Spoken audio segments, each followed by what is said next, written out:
Aha! I caught you. You were just about to watch this YouTube video, weren't you? Ha! Man, I'm good. So smart. Intel has released their balls-to-the-wall unlocked 28-core processor called the Xeon W-3175X for a cool $3 grand.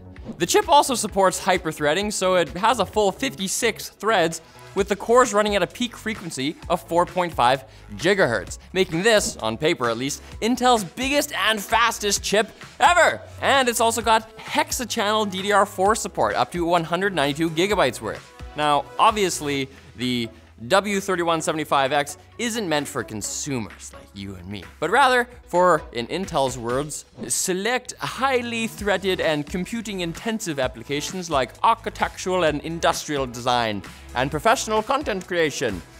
So not what we do here. We're not pros.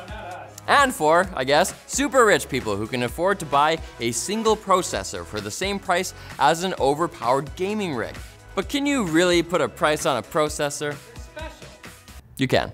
In case you haven't heard or don't care, Steam, the Epic Games Store, and PC gamers all over the world are a bit mad at each other right now. And that's because Metro Exodus, the game that was set to release February 15th on Steam, is now going to release on the Epic Games Store instead for $10 cheaper.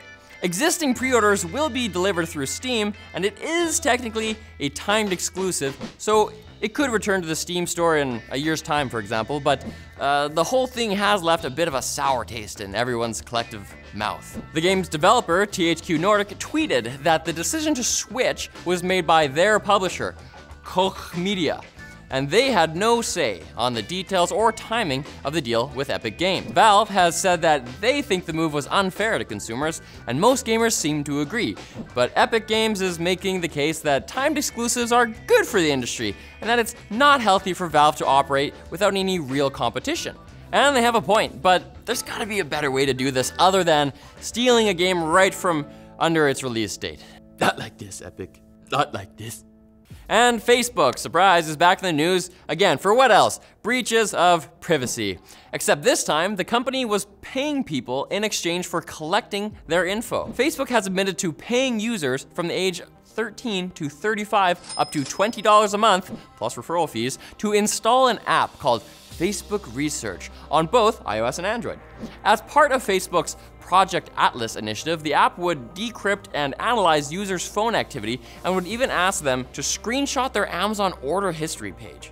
In response to the news, Apple has blocked the app on iOS as well as other Facebook apps that the company's employees use for beta testing and internal affairs. The app is still reportedly functioning on Android. The story is just the latest privacy kerfuffle for Facebook, but the company may actually be trying to change its ways. They just hired 3 veteran privacy law activists, including Nate Cardozo, former attorney of the Electronic Frontier Foundation, who has been very critical of Facebook's privacy issues in the past.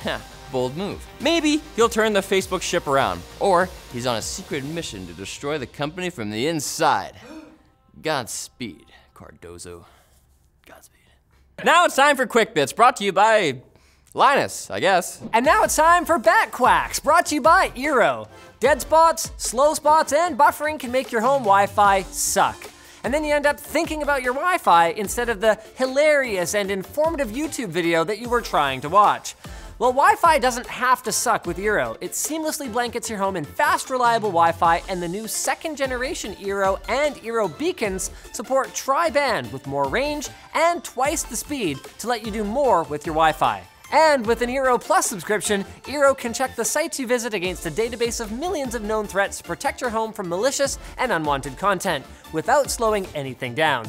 So visit Eero.com/Techlinked and enter Techlinked at the checkout to get $100 off the Eero base unit and 2 beacons package and a year of Eero Plus. We'll have that linked below. No, I swear, I'm Techlinked, Linus. Oh, it's you. Thanks, Linus. Now for the quick bits. Apple may be on Facebook's case, but they had a privacy issue of their own this week. A bug in FaceTime's group calling feature allowed the caller to listen into the recipient's device before that person even answered the phone.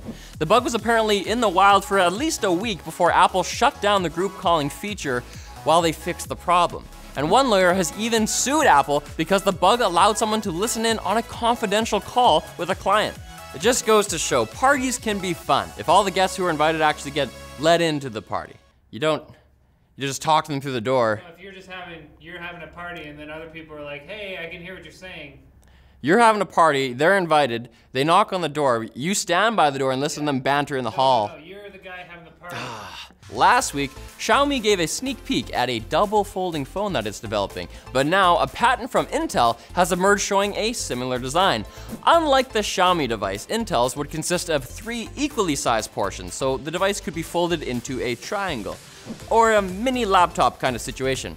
Can't wait for Gen 3 or 4 of the folding phone designs. We'll be texting each other on paper airplanes. iRobot, the popular maker of Roomba autonomous vacuum cleaners, has moved outdoors. That's right, kids, there's finally a lawnmower Roomba.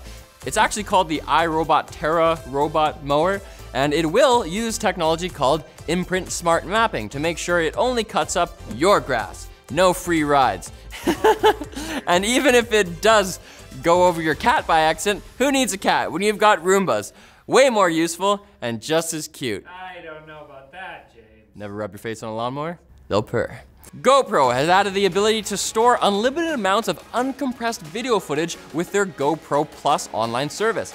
Previously, users could store unlimited photos and up to 35 hours of full quality footage, but this, I mean, wow.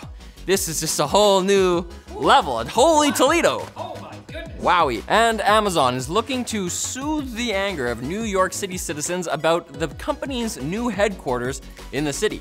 They're gonna do that by funding computer science courses in more than 130 schools across NYC. Because when people are mad at you, usually throwing money at them helps. This isn't quite that. It's a step up from that, but Wow. life lessons. I learned something new. That's it for this episode, guys. Thanks for watching. And I'll thank you to keep watching, because we'll be back on Friday. Don't keep watching now, leave. But after you subscribe. Subscribe like you mean it. And then we can GTFO together, TGIF together on Friday. Acronyms. They're hard for me.